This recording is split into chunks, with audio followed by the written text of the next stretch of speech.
That room's been locked for years, he said. A girl died there, moved in early, just like you. I moved into my dorm a week before classes started. It was supposed to be completely empty. The building was old, one of the original residence halls, brick exterior, creaky floors, radiators that hissed at random. The school offered early move-in for out-of-state students like me. I liked the idea of having the place to myself before the madness of the semester started. The first night was quiet, cold, but fine. The second night, I heard footsteps above me, like pacing, then laughter, soft and high-pitched. It sounded like a girl's voice. I figured maybe a cleaning crew, or another early student had moved in without me knowing. But when I checked the floor directory by the elevator the next morning, my name was the only one listed on the entire 4th floor. That third night, I heard it again. Footsteps next door. Laughter. A chair dragging. At one point, it sounded like something dropped, a heavy thud against the wall we shared. I actually laughed out loud, thinking, great, my ghost roommates rearranging furniture at 1 a.m., but the joking stopped when I knocked on the wall, and something knocked back. 4 slow knocks. I froze, just stared at the wall for maybe a full minute before turning off my lamp and pretending to sleep. The next day, I went down to the RA office and casually asked if anyone was staying in room 409, the one next to me. The RA, a tall guy named Marcus, just stared at me for a second, then looked down at his clipboard.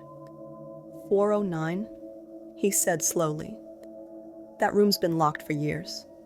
I asked him what he meant, and he hesitated, then said, you probably don't want to know.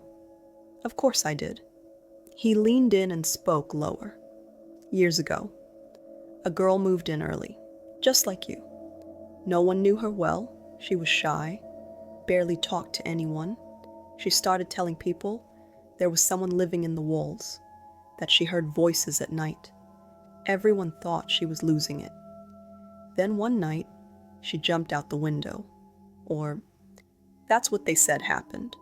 Some people say she was pushed. I asked what her name was. He just shook his head and said, don't let this place mess with your head.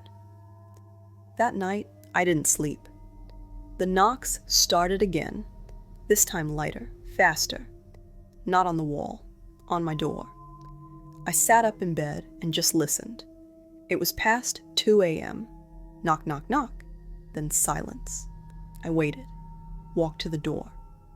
There was no one in the hallway when I opened it, but I swear I saw something just out of the corner of my eye. Like a shape turning the corner at the far end. I shut and locked the door, pushed a chair up against it, and left my lamp on all night. The next morning, I asked Marcus if I could switch rooms. He said there were no other singles open, and besides, classes were starting soon. Things would get busier. I'd forget all about it, but last night, something changed. I woke up at 3:12 a.m., on the dot, to the sound of scratching. Not knocking, scratching. From inside the wall. I pressed my ear to it and heard a whisper. I couldn't make out the words, but it sounded like crying.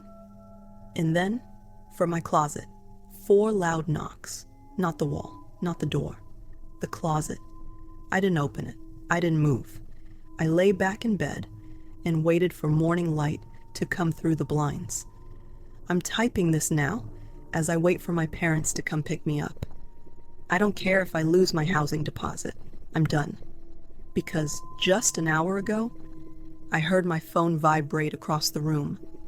I got up to check it, and there was a single message from a number with no contact info. It just said, "Let me out." And now, as I sit here typing this, there's a knock at my door. Not 4 knocks this time, just one. Long and slow. You hear it too now, don't you?